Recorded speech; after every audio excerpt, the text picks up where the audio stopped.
Bonjour à tous et bienvenue sur ma chaîne YouTube Thermovivi. Et si on découvrait ensemble une nouvelle recette du calendrier de l'Avent? Une recette hyper gourmande que j'adore réaliser pour les fêtes de Noël, c'est les spritz. Vous allez pouvoir réaliser des spritz aussi bien au TM5 qu'au TM31. Vous allez voir, c'est terriblement gourmand, surtout quand vous les plongez dans du chocolat fondu. Ça vous branche? Allez, on y va!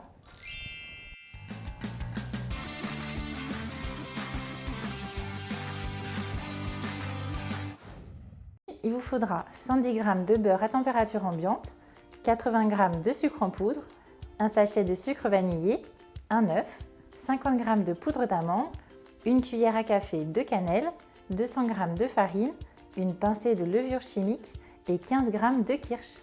On commence par préchauffer le four à 180 degrés. On dépose le beurre dans le bol du Thermomix et on y ajoute le sucre ainsi que le sucre vanillé. Et on termine par un œuf. Programmez 3 minutes sur la vitesse 3.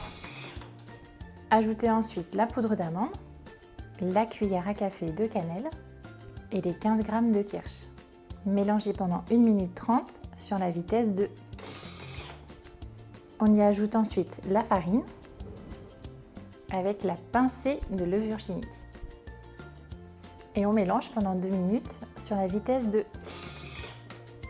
Voilà, la préparation est prête. On va la déposer dans une poche avec une douille cannelée de 8 mm. Soit vous faites comme les Alsaciens et vous détournez un hachoir à viande pour réaliser plus facilement vos spritz. Sur un tapis en silicone ou une feuille sulfurisée, pochez les spritz en leur donnant une forme de lettre W.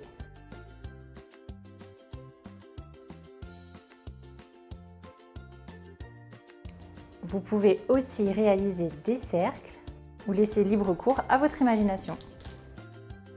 Les déposer sur une grille et enfourner dans un four à 180 degrés pour 10 à 15 minutes. Surveillez la fin de cuisson, les spritz sont cuits lorsque les rainures sont bien dorées. On va les laisser refroidir. Pour rendre vos gâteaux encore plus gourmands, n'hésitez pas à les plonger dans du chocolat fondu.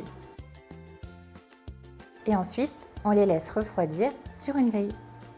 Après avoir laissé refroidir le chocolat, on peut passer à la dégustation. Ils sont à la fois moelleux et croquants. J'adore la partie chocolatée, c'est ma préférée. Il faut savoir que comme tous les brédélés, les spritz, vous pouvez les conserver facilement quelques semaines dans une boîte en fer, à l'abri de l'humidité. Voilà! Cette recette de spritz est terminée. J'espère que la vidéo vous a plu. Si c'est le cas, n'hésitez pas à me mettre plein de pouces bleus, à me laisser plein de commentaires et surtout abonnez-vous à ma chaîne. On se retrouve demain pour une nouvelle vidéo. Je vous embrasse bien fort. Bye bye!